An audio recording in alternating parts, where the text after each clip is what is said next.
illustrious, the incomparable, the one and only Dr. Shashi Tharoor.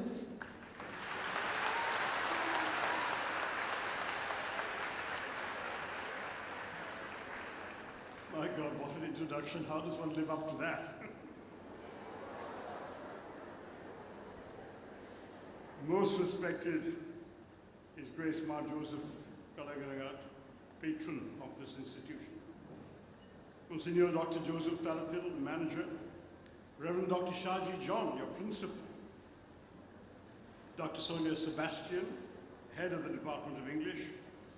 Sister Minimoon Matthew, Sister Manju Elizabeth, Father Kuriakos, and the golden-voiced Sneha Babu.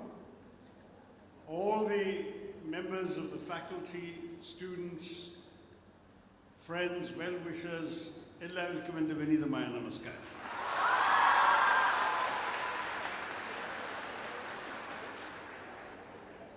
മലയാളത്തിൽ പ്രഭാഷണം പ്രതീക്ഷിക്കുന്നത്. It's an English department event, so I have no choice but to speak to you in English. Anyway, it's a pleasure to be here at Alfonso College. And I know this is the inaugural Dr. Joseph Pudavelil Memorial Lecture. I'm grateful, of course, to all the distinguished people on the dais for having invited me here to inaugurate this lecture series and to honor the memory of this remarkable man who passed away last year. His illustrious life and career, brought to an untimely halt by a fatal bout of pneumonia, his legacy undoubtedly lives on with the hallowed classrooms and corridors of Alfonso College standing in testimony to it. As devoted a social worker as he was a man of words, the Reverend sought throughout his life to serve God by serving humankind.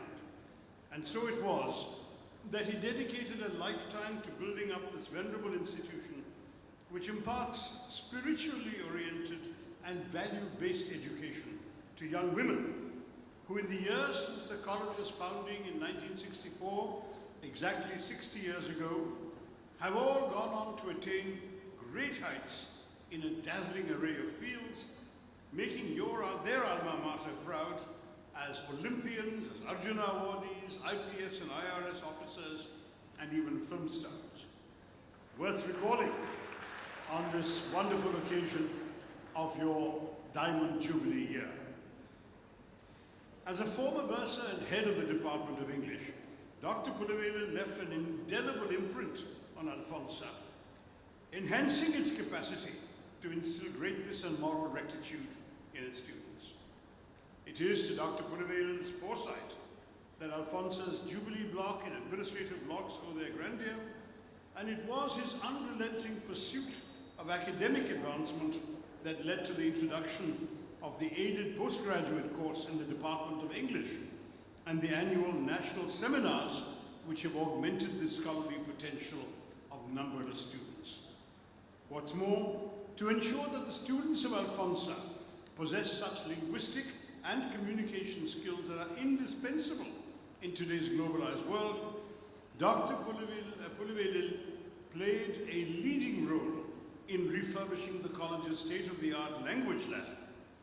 But his contributions were not limited to the academic realm, for he also oversaw the construction of the basketball and volleyball courts, which will doubtless produce, in line with Alfonso's stellar sporting history, many more celebrated sportswomen. Blessed with a capacious and interdisciplinary mind, Reverend Dr. Joseph Pudavelil was a visionary who realized early on that for an education to be holistic, academic excellence must be interwoven with extracurricular brilliance. He was a visionary also because he understood the power of words, the power, in other words, of language, literature, and reading. After all, before embarking on his estimable academic career, Dr. Pudavelil took a PhD in English literature from the Mahatma Gandhi University in Kotte. In his view, scholarship was never an end unto itself. Instead, it was a way of giving back to society, and this he did aplenty throughout his life, not least, of course, through his stint in this college. We must all strive to follow his example as he understood the value of words, which at times even scholars, caught up as they are in the rough and tumble of academic jargon, sometimes do not.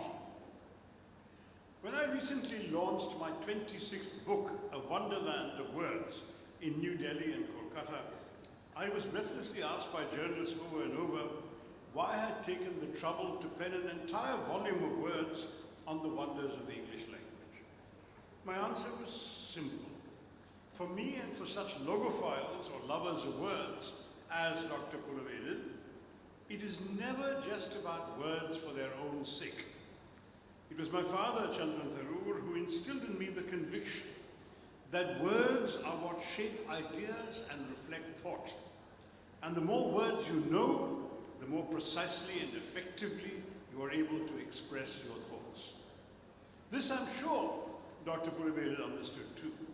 For if we dream of changing the world for the better, our words must serve as the vehicles of our thoughts, encasing our inchoate, unformed ideas in the flesh and bones of language. Therefore, on this solemn occasion of remembrance, as we reflect on the life and legacy of Reverend Dr. Joseph Pulavedil, I think it will be apt to speak on a theme that the college has suggested to me, a theme that must have meant a lot to this great man, the power of language, literature, and reading. In a world torn apart by hatred and intolerance, where an attempt is being made to muzzle the voice of those clamoring for their rights, and where writers are often attacked for offending volatile sensibilities and sentiments, we cannot overlook the importance of words, without which we would not be able to express ourselves, without which we would not be able to understand each other. As Salman Rushdie has often said, humans are the only species who, to understand themselves and the world around them better, tell each other stories. These stories, through which we make sense of our world, are composed of words, and they constitute literature. Sadly, however, the knowledge of words, especially in a country like ours, we're obsessed with mugging up textbooks and regurgitating them in our examinations, is restricted to one thing alone: mugging up, studying the dictionary, word lists. I understand that to pass some examination, there are useful lists of words that students are encouraged to learn. I don't agree with that. In fact, not a day goes by without my being asked, mostly by younger students, egged on by their enthusiastic parents, what they need to do to develop a formidable vocabulary. And my answer is invariably just one single word: read. It worries me today that so many children no longer associate reading with pleasure. Reading, in their minds, is entwined with textbooks and study, confined to the drudgery of social obligations and school obligations. So when it comes to pleasure, most youngsters today prefer to look at a screen, their mobile phone or laptop, PlayStation or Nintendo. It would not, I think, be wrong to say that the COVID-19 pandemic, when one was helplessly cloistered at home, worsened this menace of the screen. Of late, I've met too many children who've never read a book for pleasure or entertainment, only for a classroom assignment. This is a terrible loss, and failing to convey the joy of reading is probably the biggest mistake that successive generations of parents and teachers can make. But of course, there is still time to remedy the situation so long as we recognize the problem and work to rectify it. Now, my own childhood was rather different, because growing up as a child of middle-class parents in urban India, first in Bombay or Mumbai, then Calcutta, in the late 50s and 60s, meant growing up with books. Television did not exist in the Bombay of my boyhood, and smartphones, laptops, Nintendo, PlayStation absolutely were not even a gleam in an inventor's eye. My siblings, my sisters, were younger than me, 4 and 6 years younger.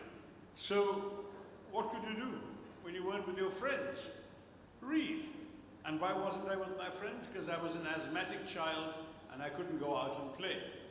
So whenever I was ill in bed, struggling to breathe, often unable to sleep as well, sitting up in bed, all I could do was read. Books became my escape, my entertainment, and my education.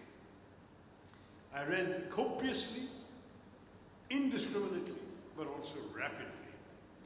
And soon reading became the central focus of my existence.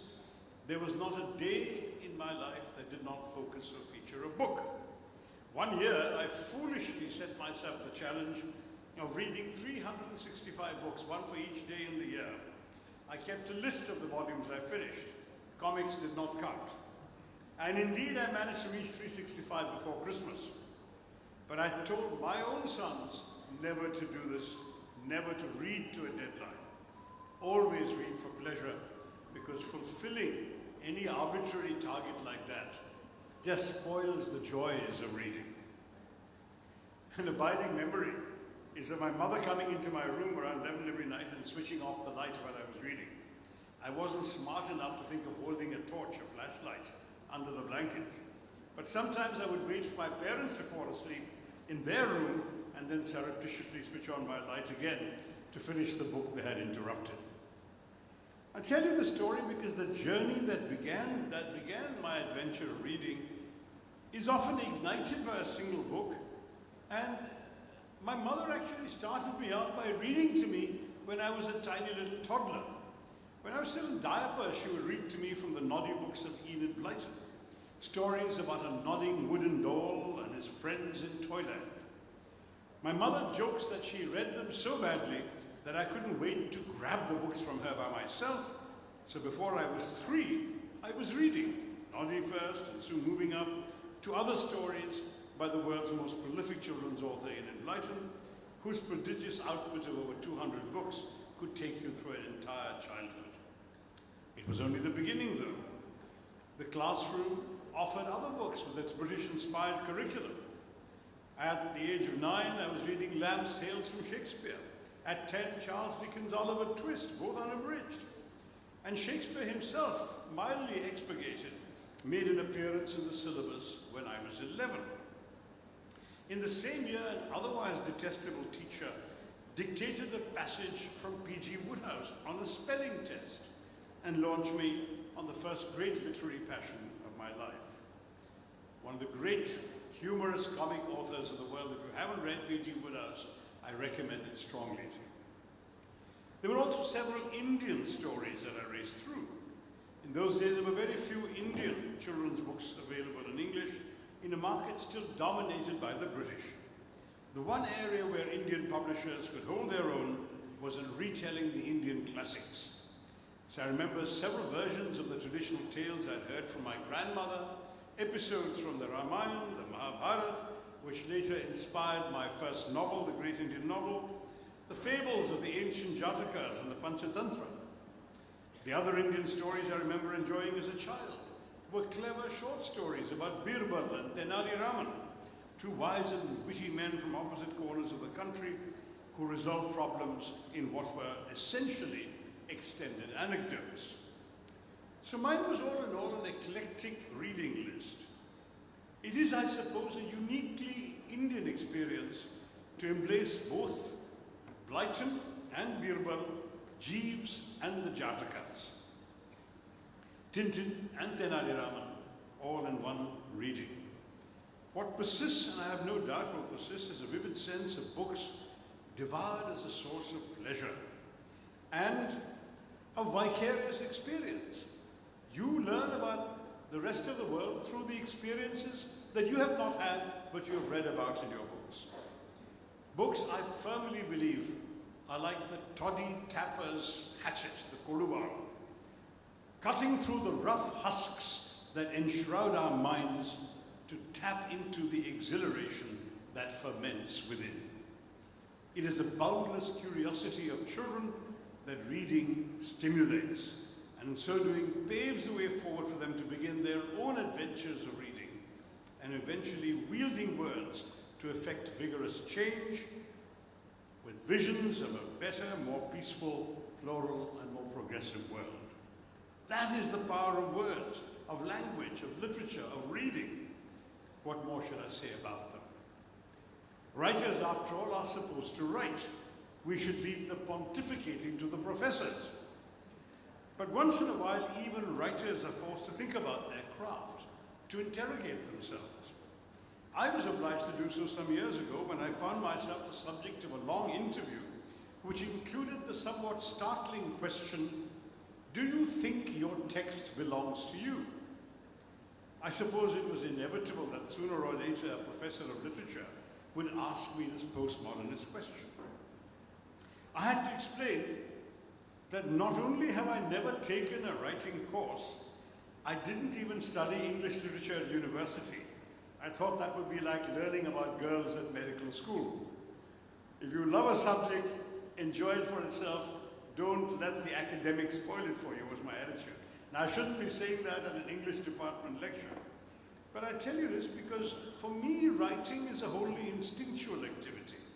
It's about expressing your most intimate feelings and thoughts, and that's as much you as the way you talk, for that matter, the way you breathe. I wouldn't want anyone else to tell me how to write.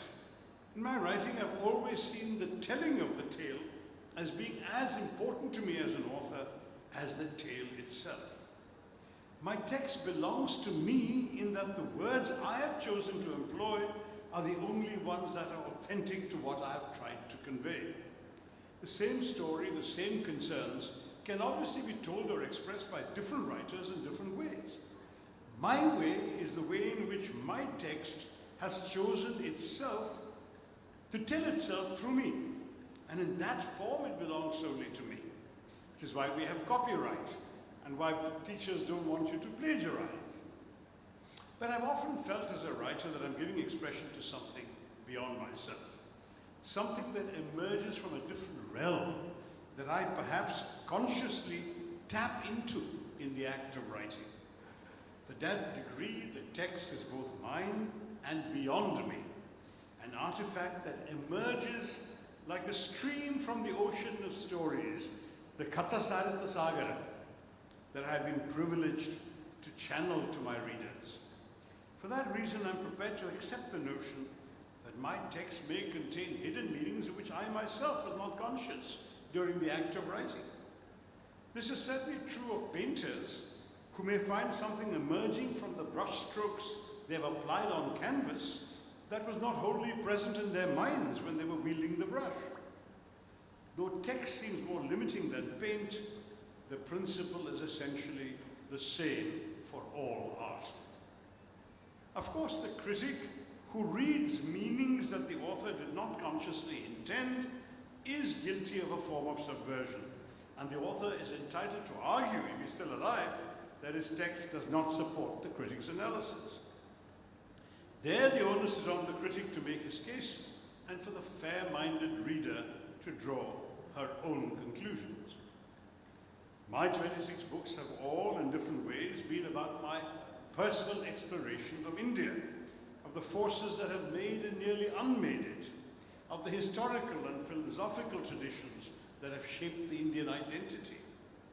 While this is explicit in my books of non-fiction, my 4 books of fiction have also sought to explore the Indian condition, particularly by looking at the kinds of stories that Indians tell about themselves, whether the stories of our epics and our freedom struggle, as in the great Indian novel, or the stories of our popular cinema, as in my book Show Business, or the stories of the identities and historical memories we construct for ourselves, as in my novel Riot. In all 3 novels, though each is very different from the other 2, it is true to say that the architecture of the book speaks of an India of multiple stories, multiple perspectives, multiple tellers, and multiple truths. I'll only speak of one because of the late hour. Speaking of the great Indian novel, I've rather overtly staked a claim for the tasks of my kind of fiction to affirm and embrace an Indian cultural identity, to broaden understanding of the Indian cultural and historical heritage, and to reclaim for Indians the story of India's national experience and its own reassertion of itself, including the triumphs and disappointments of independence. My story in the Great Indian Novel was about the kinds of stories Indians had long been telling about themselves, both the Mahabharata and the story of our nationalist struggle for freedom. And in it, I have set out to explore what has made India and what is the nature of truth in life as in fiction, in tradition as in history. Is there my truth, your truth, his truth, or only one truth we regard from different perspectives? I also wanted to make sense of India's countless national and historical memories and hope to fathom them all into one capacious and coherent whole. In countries like ours that are enormous and diversely chaotic, there can never be a single national memory that has primacy over all other memories. At any given point, there are always countless memories, those of different groups, different sections of society, clamoring to be hailed as the predominant memory. That, of course, is impossible. And so it is that these countless renditions of the past pervade the present with an acrimony which at times becomes deeply polarizing. This is something all modern nations that claim to honor constitutional liberalism must strive to prevent. For nation building and national integration, what's important is affording the nation's different communities, many of which have their own contending versions of history, a berth wide enough to accommodate those differing, not to say even disagreeing historical memories. All of this can be subsumed in a larger project one might call democratic myth-making. That is to say that the saga of how the nation came to be, how, say, it fought its colonists, threw them out, established a democratic republic, guaranteeing liberty, equality, fraternity for all. This must be narrated over and over by different people, by the government, by civil society, by the citizenry, by writers like me. This will allow different communities to take pride in their own histories and at the same time feel that they belong to the nation whose birth was a moment of great deliverance for them and as such must be cherished. Such democracies as the US, France, and even with our checkered record, India, have managed to do this, leaving a lot left to be desired, of course, but we're doing it. Art and literature play a powerful role in the project of democratic myth-making that all modern nations have in some way or the other embarked upon. Though it may not be a concerted attempt, artists, writers, novelists all seek to make sense of the vicissitudes in their nation's fortune, and also to reclaim the cultural identity that centuries' worth of colonial or imperial rule have robbed or deprived our nation of. Post-colonial literature has sought to achieve this goal precisely. In certain cases, these writers may immerse themselves, thank you so much, dry and dreary textbookish history into the vibrance and glory of mythical epics and folklore. And that will inform and feed the nation's collective conscience. And of course, these things have been happening from time immemorial. These are the tales of characters and scenarios stalked the nation's streets and the imagination of its citizens, and thus are nationally understood metaphors that speak to the present, to what is happening to the nation at any given point. So to put it simply, I use the Mahabharata as a vehicle for an attempt to retell the political history of 20th century India through a fictional and satirical recasting of events, episodes, and characters from the epic into the 20th century. And for me, the Mahabharata was an ideal vehicle for this because it was a reflection of the pluralism, diversity, and openness of India's kaleidoscopic culture. In the process, it aims to broaden the understanding of the Indian cultural and historical heritage while reclaiming for Indians the story of India's experience with foreign rule and its nationalist reassertion, including the triumphs and disappointments of freedom. The vast majority of developing countries which strive to become modern nations have emerged recently from the horrors of colonialism, which has fractured and distorted their cultural self-perception. Development will not occur without a reassertion of identity, that this is who we are, this is what has made us, this is what we are proud of, this is what we want to be. And development implies dynamism. Dynamism requires freedom, the freedom to create. Creativity is both a condition and a guarantee of culture. This is why it is worth telling our ancient stories in new and original ways. Why, as the great Nobel Prize-winning German writer Günter Grass said, literature must refresh memory. So I won't talk about the other books, but my whole logic is, I think, fairly clear. That is that truth, as I ask in the great Indian novel, can sometimes be modified by a personal pronoun. But that doesn't mean that truth doesn't exist. It means that people see it differently. Now, some Indian critics still suggest that there is something artificial and un-Indian about an Indian writing in English. One critic disparagingly declared that the acid test ought to be, could this book only have been written by an Indian? And in his view, most Indian writing in English fails that test. Now, I've never been much of a literary theoretician, as I said, but for most, though perhaps not all of my own writing, I would answer that my works could not only have been written only by an Indian, but only by an Indian in English.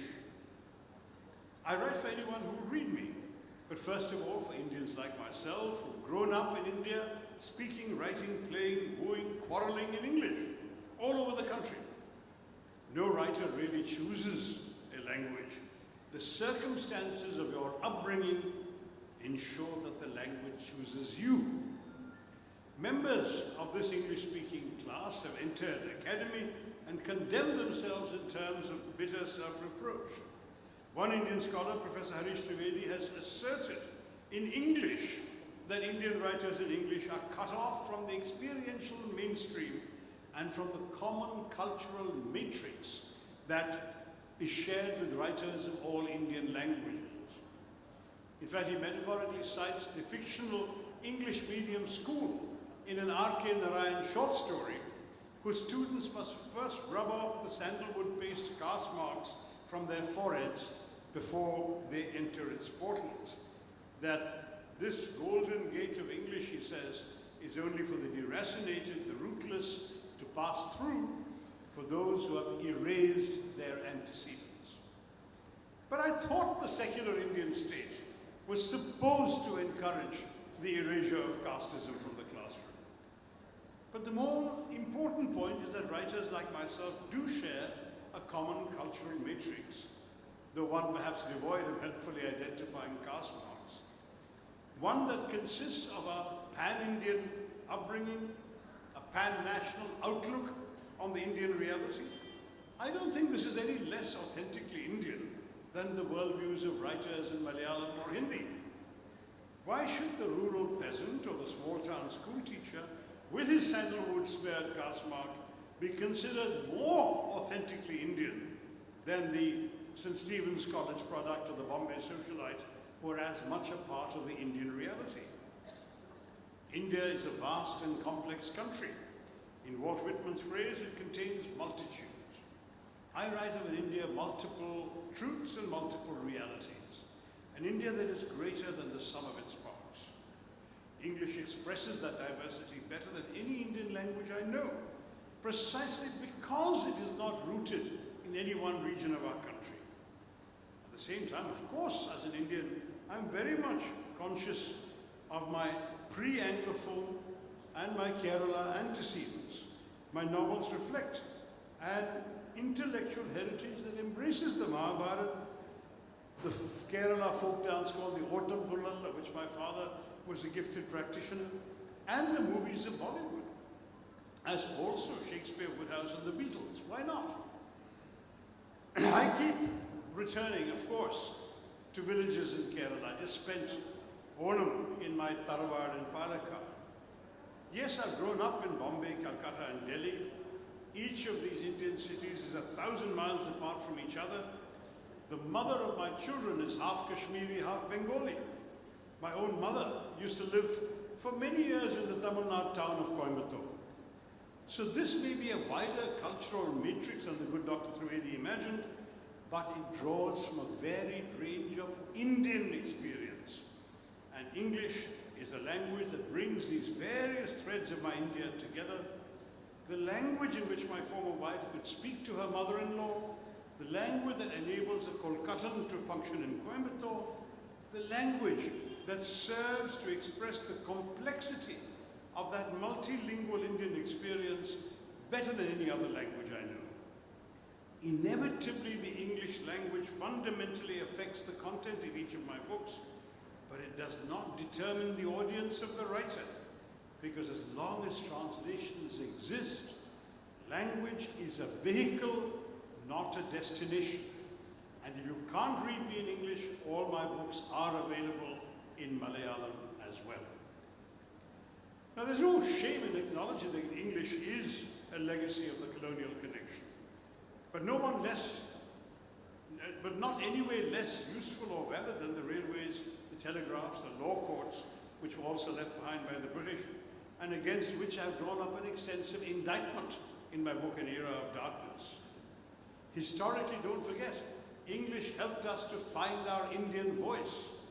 The great nationalist Jawaharlal Nehru wrote his book, The Discovery of India, in English, striving to weld together an India that was about to go through a horrible partition in religious lines, but hoping to fuse Indians of all faiths together by painting a vibrant portrait of a shared cultural history.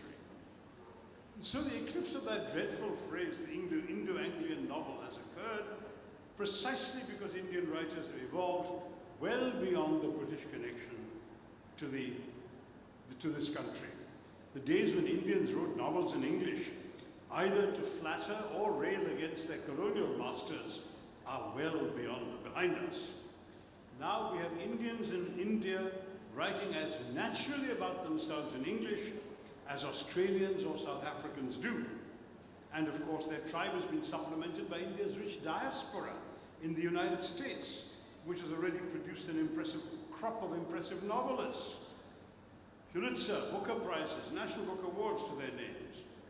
Their addresses don't matter, thank you, because writers really live inside their heads.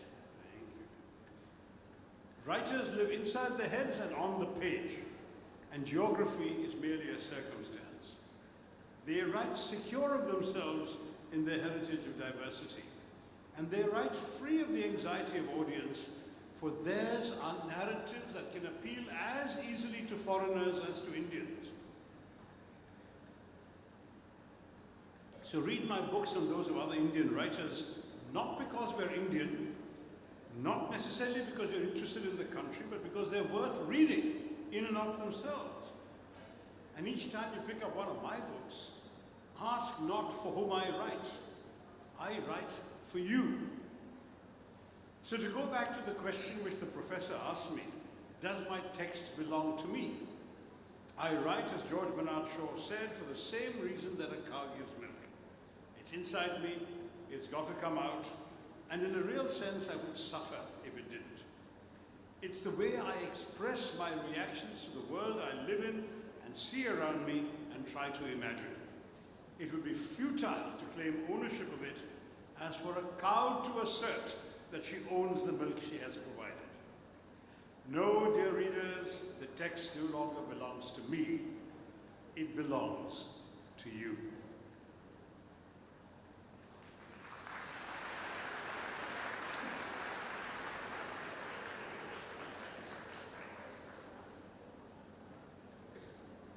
I must say that the topic was given to me by the Department of English, but I think one can wrap it up by saying that as both a writer and a reader, I'm conscious of how much reading and learning does to broaden the minds of the reader. And I'm convinced that prejudice and ignorance in the world are the handmaidens of the violence we see around us. The purpose and power of language, literature, and reading is to enlighten people the world over of one simple fact, that our similarities far outweigh our differences. What unites us is far more than what divides us. Only when this is wholly embedded in the globe's consciousness will unspeakable crimes stop. Surely that's the whole point of literature, that for a body of writing to constitute a literature, it must rise above its origins, its setting, even its language, to shed for readers around the world the light upon some facet of the human condition. The very condition which, regardless of ethnicity and religion, language and place of residence, unites you and me, makes us both human. To shed light upon that condition, simultaneously elusive and omnipresent, is the primary duty and power of language, literature, and reading. And only when we discharge that duty, only when we illumine those invisible bonds that bind us all together, can we look proudly in the mirror and call ourselves writers, and indeed, human beings.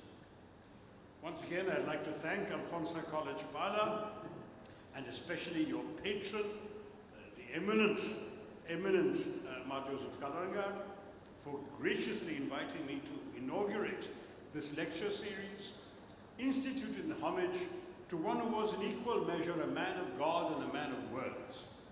I wish this prestigious institution and its remarkable students all the very best for your future endeavors. Thank you very much for listening to me. Jai. Good afternoon. My name is Malavika Jiramesh. I'm from 3rd DC English, Alfonso College. My question is to Tharoor sir. Sir, here.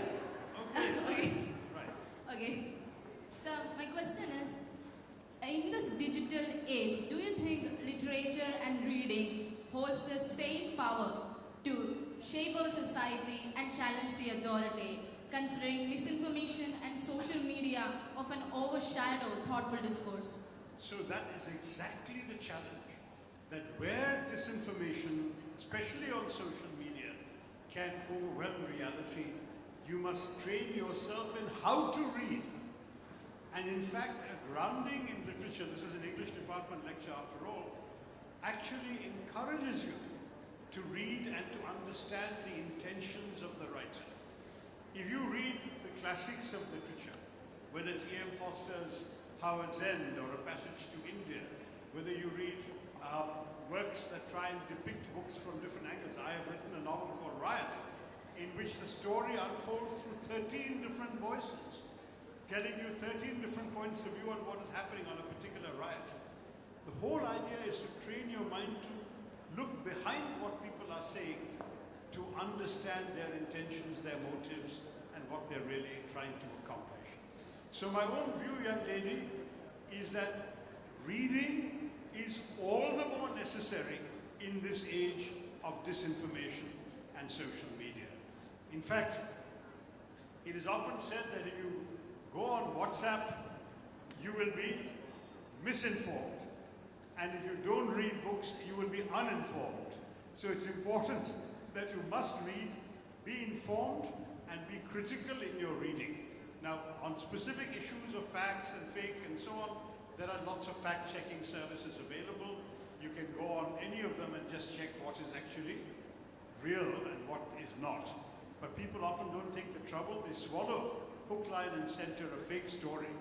And it's only by having trained yourself to question whether something is true or not, that it doesn't sound right, that it sounds wrong, only then will you be able to read critically. So please do continue reading. Thank you so much.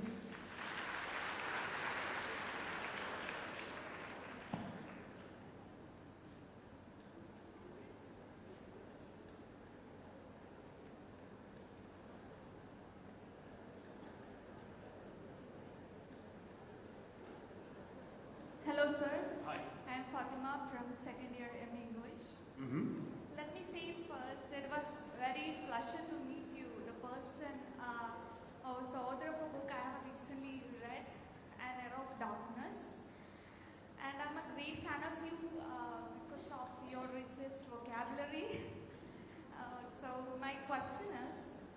what ways can written language evoke stronger emotions or pursued more effectively than verbal communication?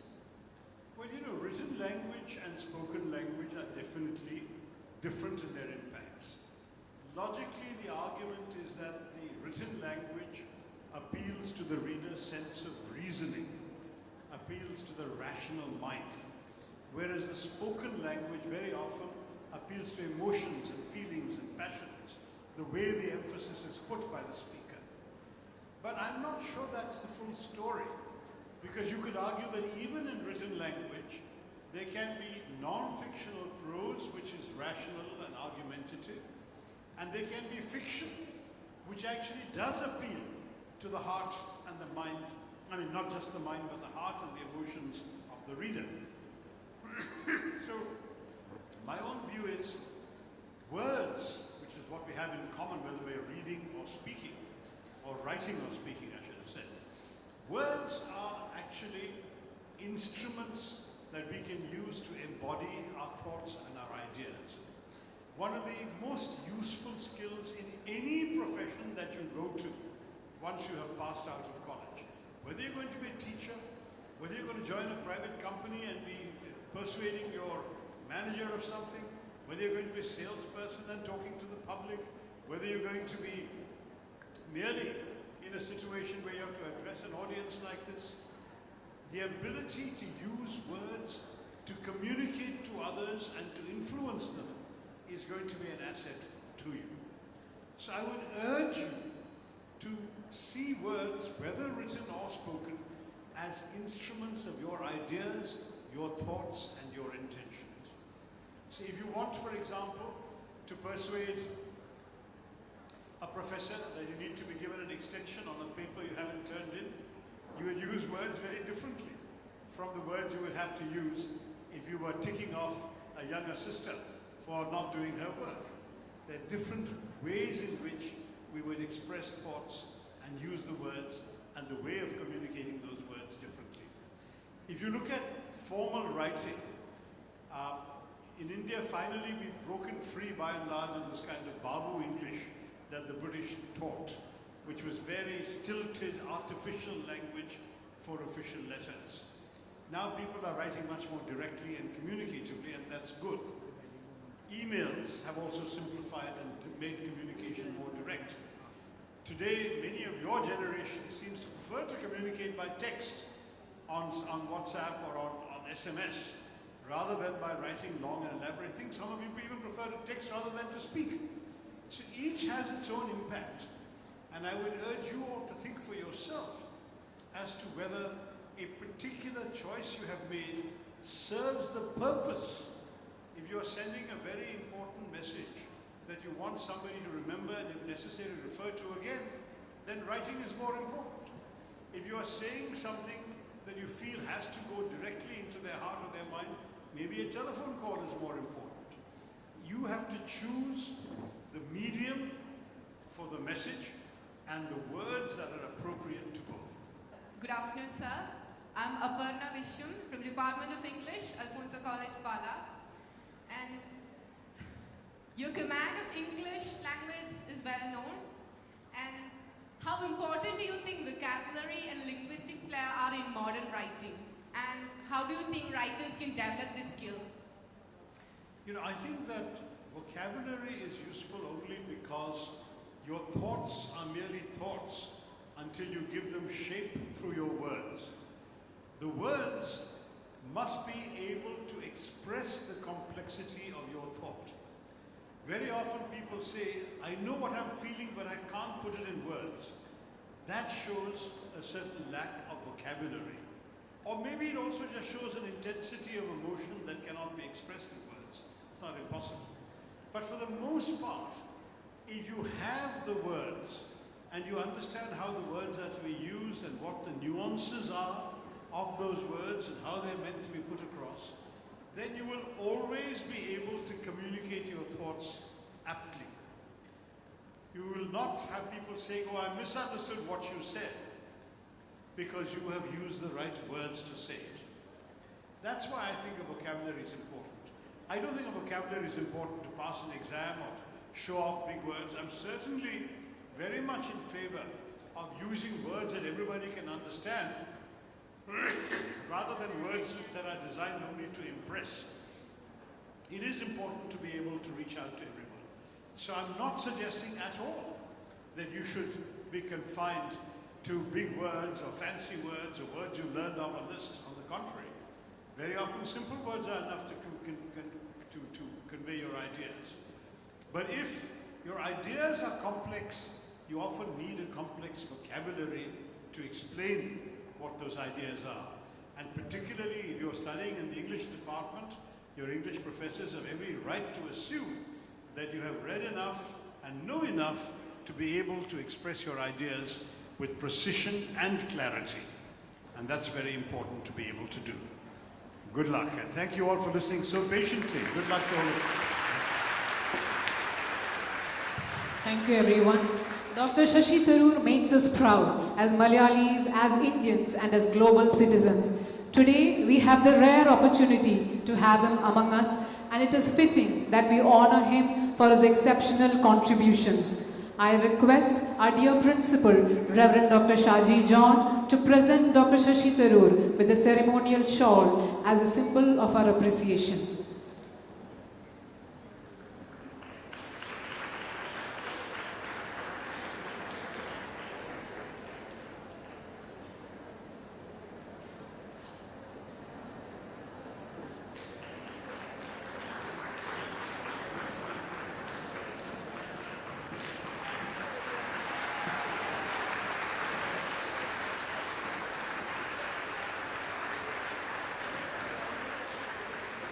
I request our college manager, Monsignor Dr. Joseph Tartal, to present a token of our gratitude to Dr. Shashi Tharoor.